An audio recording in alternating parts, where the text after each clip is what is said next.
வழியும் உண்மையும் வாழ்வும் நானே. யோவான் நற்செய்தி அதிகாரம் 14 இறைவசனம் 6.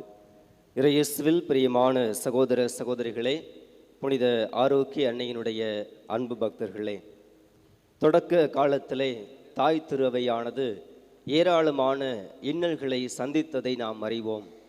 ஏராளமானோர் ஆண்டவருக்காக தங்களுடைய உயிரையே தியாகம் செய்தார்கள்.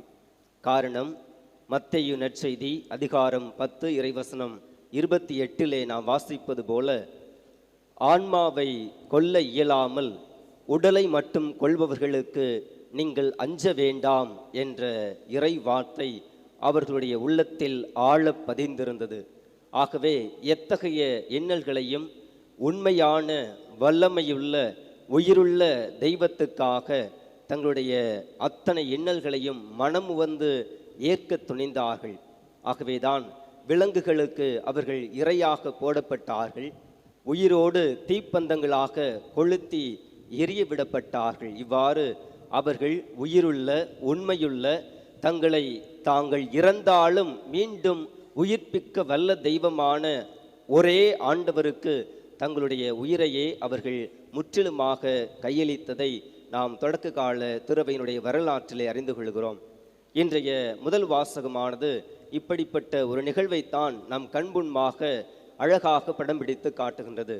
அன்புமிக்க சகோதர சகோதரிகளே, ஆண்டவராகிய கடவுள் மோய்சனை அழைத்த போது இருக்கின்றவராக இருக்கின்றவர் நானே என்று தன்னை அவருக்கு வெளிப்படுத்துகிறார்.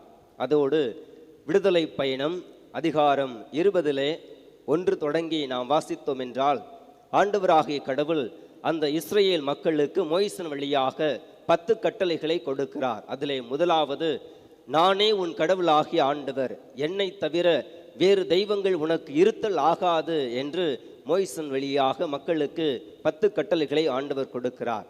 ஆனால் ஒரு சமயத்திலே ஆண்டவரோடு மோய்சன் ஜெபிக்க மலை மீது செல்கிறார்.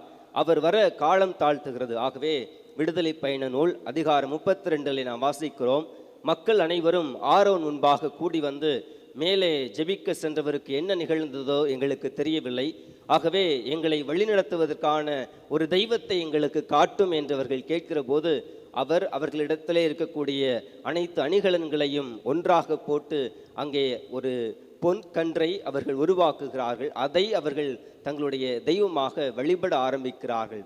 இது மட்டுமல்ல, இவர்கள் எங்கெல்லாம் செல்லுகிறார்களோ, எந்த நாடுகளுக்கெல்லாம் சென்றார்களோ, அங்கிருக்கக்கூடிய தெய்வங்களை எல்லாம் தங்களுடைய தெய்வங்களாக மாற்றி வேசித்தனத்தில் ஈடுபட்டார்கள் என்று இறைவாக்கினர்கள் புத்தகம் நமக்கு எடுத்து இயம்புகிறது. ஆனால் இவர்களுக்கு ஆண்டவர் ஒருவரே, கடவுளாகிய ஆண்டவர் ஒருவரே, அவரை தவிர வேறு தெய்வங்கள் இல்லை என்ற அந்த முதல் கட்டளையை இந்த மக்கள் வாழ தவறிவிடுவதை நாம் பார்க்கிறோம். இன்றைய முதல் வாசகத்திலே இந்த உயிருள்ள உண்மையுள்ள ஒரே தெய்வத்துக்காக தங்களுடைய வாழ்வை அர்ப்பணிக்க முன்வந்த 3 இளைஞர்களை பற்றித்தான் நாம் வாசிக்கிறோம். இந்த இளைஞர்களுக்கு ஆண்டவர் ஒருவரே என்பதற்கு மிக சிறந்த விவிலிய உதாரணங்களை நாம் மேற்கோள் காட்டலாம். எவற்றால் இவர்களுக்கு இத்தகையதொரு அசைக்க முடியாத நம்பிக்கை இந்த யாவே இறைவன் மீது இவர்களுக்கு வந்தது என்று. உதாரணமாக நாம் 1 சாமுவேல் புத்தகம் அதிகாரம் 17 பெலிஸ்தீனான கோலியாத்துக்கும் தாவீதுக்கும் இடையேயான அந்த போரினை நாம் வாசிக்கிறோம். அந்த பெலிஸ்தியன் போருக்காக அவர் வருகிறார். இஸ்ரேல் மக்களுக்கு எதிராக அவர் போர் தொடுக்க வருகிறார். இஸ்ரேலுடைய தெய்வத்தை அவர் அவதூறாக பேசுகிறார். அந்த தெய்வத்தை அவர் இழிவாக பேசுகிறார். அப்படிப்பட்ட சூழ்நிலையில் தாவீது அவரை எதிர்கொள்ள வருகிறார். தாவீதை பார்த்து இந்த பெலிஸ்தீனான அந்த கோலியாத்து சொல்லுகிறார், நீ கோலோடு என்னை வீழ்த்துவதற்கு நான் என்ன நாயா என்று கேட்கிறார். ஆனால் இந்த கோலியாத்திடம் தாவீது சொல்லுவார், நீ வாள்களோடும் எரிவேலோடும் என்னிடத்திலே போர் புரிய வருகிறாய், ஆனால் நான் படைகளின் ஆண்டவருடைய பெயரால் வருகிறேன். நிச்சயம் உன் உயிரை கொன்று நான் உன்னுடைய உடலை விலங்குகளுக்கு பறவைகளுக்கு உணவாக போடுவேன் என்று சொல்கிறார். அதே போன்று அவரை ஒரே ஒரு கல்லால் அவர் நெற்றியில் குறிபார்த்தடிக்க அந்த கோலியாத்து சாய்ந்து போகிறான். இஸ்ரேலின் தெய்வம் உண்மையான தெய்வம் என்பதை அந்த இடத்திலே தாவீது அங்கிருந்தவர்களுக்கு உணர்த்துகிறார். அது மட்டுமல்ல, அரசர்கள் முதல் புத்தகம் அதிகாரம் 18 நாம் பார்க்கிறோம். எலியாவுக்கும் பாகால் இறைவாக்கினர்களுக்கும் இடையேயான அந்த போராட்டத்தை. 450 போலி இறைவாக்கினர்கள், பாகால் இறைவாக்கினர்கள் இருக்கிறார்கள். அவர்களுடைய தெய்வம் உண்மையான தெய்வம், வல்லமையுள்ள தெய்வம் என்று அவர்கள் வாதாடுகிறார்கள்.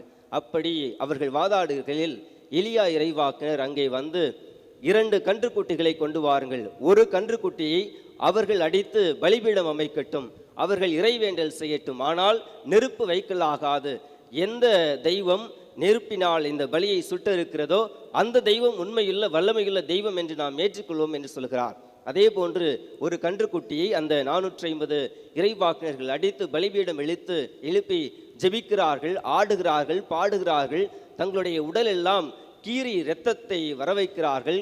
மீண்டும் மீண்டுமாக கூப்பாடு போடுகிறார்கள். ஒன்றுமே நடக்கவில்லை. இந்த எலியா அவர்களை பார்த்து ஏளனமாக கூட சொல்வார், இன்னும் சத்தமாக கூப்பிடுங்கள், உங்களுடைய கடவுள் ஒதுக்குப்புறமாக போயிருப்பார் என்று. அப்படி அவர்கள் எவ்வளவுதான் கூப்பாடு போட்டாலும் அங்கே ஒன்றுமே நடக்கவில்லை. மாறாக எலியா மீண்டும் பலிபீடம் அமைத்து அங்கே ஆண்டவரை கூவி அழைக்கிற போது அந்த நெருப்பு அங்கே வந்து அந்த பலியை சுட்டரிக்கிறது. யாவே இறைவன் உண்மையான வல்லமையுள்ள இறைவன் என்பதை அங்கே அவர்கள் உணர்ந்து கொள்கிறார்கள். இந்த வல்லமையுள்ள உயிருள்ள இறைவன் மீதுதான் சாத்ராக்கு, மேசாக்கு, ஆபேத்நேகோ என்ற இந்த 3 இளைஞர்களும் நம்பிக்கை வைத்திருந்தார்கள். தாங்கள் இறந்தாலும் எங்களை உயிர்த்தெழச் செய்ய இந்த ஆண்டவர் வல்லவர் என்று நம்பினார்கள். ஆகவேதான் இந்த நேபுகத்நேசர் இவர்களை அச்சுறுத்தும் போது, நான் 90 அடிக்கு 90 அடி உயரத்திற்கும் 3 அடி அகலத்திற்கும் செய்து வந்திருக்கின்ற இந்த பொற்சிலையை நீங்கள் வணங்க வேண்டும் என்று கேட்டுக்கொண்ட போது, நாங்கள் ஒருபோதும் அதற்கு இசைய மாட்டோம் என்று சொல்லுகிறார். நெருப்பில் போடப்படுவீர்கள், உங்களுடைய உயிர் பறிபோய்விடும் என்றெல்லாம் அச்சுறுத்துகிற போது அவர்கள் ஒரு அச்சுறுத்தல்களுக்கும் அவர்கள் பயந்து போகவில்லை. மாறாக, நீர் எங்களை நெருப்பில் தூக்கி போட்டாலும் எங்களை விடுவிக்க வல்லவர் எங்களுடைய இறைவன் என்று அவர்கள் ஆண்டவர் மீது அசைக்க முடியாத நம்பிக்கை கொண்டிருக்கிறார்கள். எங்களுக்கு வகுப்பெடுத்த அருட்தந்தை ஸ்டான்லி சேலம் மறை மாவட்டத்தை சார்ந்தவர் சொல்லுவார், நாம் துன்புறும் போது கடவுள் 2 காரியங்களை செய்வார். ஒன்று, நம்மோடு சேர்ந்து அவரும் துன்புறுவார், அல்லது அந்த துன்பத்திலிருந்து நமக்கு விடுதலை கொடுப்பார் என்று சொல்லுவார். அதே போன்றுதான் இந்த நிகழ்விலே நாம் நடப்பதை பார்க்கிறோம். இந்த இளைஞர்களை நெருப்பிலை தூக்கி போடுகிறார்கள். 3 பேரை தூக்கி போடுகிறார்கள். அங்கே அந்த நெருப்பில் 4 பேர் உழவுவதை இந்த அரசன் காண்கிறான். நாம் எசாயா புத்தகம் அதிகாரம் 43 இறைவசனம் 1-2 வரை அங்கே வாசிப்போம். நான் உன்னை மீட்டு கொண்டேன், நீ எனக்கு உரியவன், உன் பெயரை சொல்லி நான் உன்னை அழைத்தேன். நீ தடாகங்களை கடந்து செல்லும்போது நான் உன்னோடு இருப்பேன், ஆற்றை கடந்து செல்லும்போது அவை உன்னை மூழ்கடிக்கா, நெருப்பு உன்னை ஒன்றும் செய்யாது, தீ உன்மேல் பற்றி எரியாது என்று அங்கே நாம் வாசிப்போம். அதே போன்று இவர்களை இந்த தீ எதுவுமே செய்யவில்லை. ஆண்டவர் அவர்களோடு துன்புற்றார், அவர்களுக்கு மாபெரும் விடுதலையை அங்கே கொடுப்பதை நாம் பார்க்கிறோம். இந்த அரசன் அவர்களை பார்த்து, இவருடைய தெய்வம் உண்மையான தெய்வம், உண்மை இவர்களுக்கு விடுதலை அளித்தது என்று சொல்லுகிறார். இதே போன்றுதான் இன்றைய நற்செய்தியிலும் நாம் வாசிக்க கேட்கிறோம். ஆண்டவராகிய கடவுளுக்கும் யூதர்களுக்கும் இடையேயான வாக்குவாதம் முற்றுகிறது. அவர்கள் ஆண்டவரை எப்படியாகிலும் கொலை செய்ய வேண்டும் என்று அவர்கள் கொக்கரிக்கிறார்கள். அதற்காக ஏராளமான ஆதாரங்களை அவர்கள் தேடுகிறார்கள்.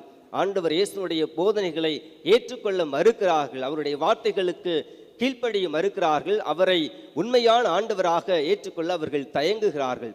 இன்றைய நற்செய்தியில் ஆண்டவர் சொல்லுகிறார், என்னுடைய வார்த்தைகளை கடைபிடிப்பவருக்கு அவர்கள் உண்மையில் அவர்களுக்கு விடுதலை அளிக்கும் என்று சொல்கிறார்.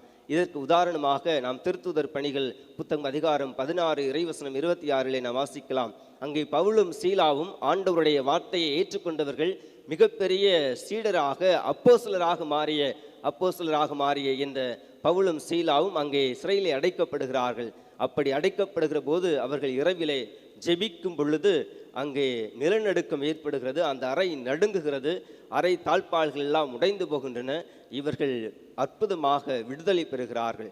இதே போன்று இந்த நிகழ்வையும் எங்களுக்கு வகுப்பெடுத்த அதே அருட்தந்தை ஸ்டான்லி அவர் சொல்லுவார்கள், நாம் 2 கேள்விகளை கேட்கிறோம், ஆனால் அந்த கேள்விகளை அவர் இவ்வாறு சொல்வார், ஜெபத்தினால் என்ன நடக்கும் என்று நீங்கள் கேட்காதீர்கள், நான் ஜெபித்தால் என்ன நடக்காது, என்ன முடியாது, ஜெபத்தால் என்ன முடியாது என்று கேளுங்கள் என்று சொல்வார். இவர்கள் ஜெபிக்கிறார்கள், ஆண்டவர் இவர்களுக்கு விடுதலை கொடுக்கிறார்.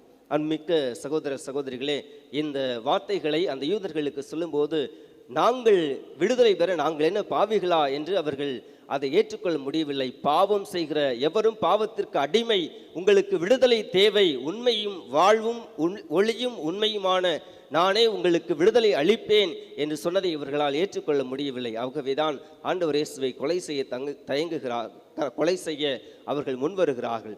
அன்புமிக்கவர்களே, நாமும் ஆண்டவர் உயிருள்ள உண்மையான வல்லமையுள்ள தெய்வம் என்பதை பல வேளைகளில் ஏற்றுக்கொள்ள நாம் முன்வருவதில்லை. எல்லாம் முடியும், ஆண்டவர்கள் ஆகாதது எதுவுமே இல்லை என்று நாம் சொல்லலாம். மத்தேயு நற்செய்தி அதிகாரம் 19 இறைவசனம் 26 மனிதரால் இது இயலாது, கடவுளால் எல்லாம் இயலும் என்று நாம் வாசித்தாலும் தியானித்தாலும் பல வேளைகளில் நாம் பாவத்திற்கு நம்மையே கையளிக்கிறோம். ஆனால் இன்றைய நாளிலே ஆண்டவர், நீங்கள் உங்களுடைய பாவங்களிலிருந்து விடுதலை தர என்னால் மட்டுமே முடியும், என் வார்த்தைகளில் நீங்கள் நம்பிக்கை கொள்ளுங்கள் என்று நம் ஒவ்வொருவரையும் பார்த்து அழைப்பிடுக்கிறார். ஆகவே மிக்க சகோதர சகோதரிகளே, பாவம் செய்கிற ஒவ்வொருவரும் பாவத்திற்கு அடிமை. நமக்கு விடுதலை தர இந்த வழியும் வாழ்வும் ஒளியும் உண்மையுமான ஆண்டவர் இயேசு கிறிஸ்துவால் மட்டுமே முடியும் என்பதை நம்முடைய உள்ளத்திலே ஆழ பதிய வைப்போம். ஆண்டவரிடத்திலே வருவோம். நாம் நிச்சயம் ஆண்டவர் நமக்கு உண்மையான விடுதலையை நமக்கு கொடுப்பார் என்ற நம்பிக்கையில் இப்பலியிலே மன்றாடுவோம். ஆண்டவர் நம்மை நிறைவாக ஆஸ்வதிப்பாராக.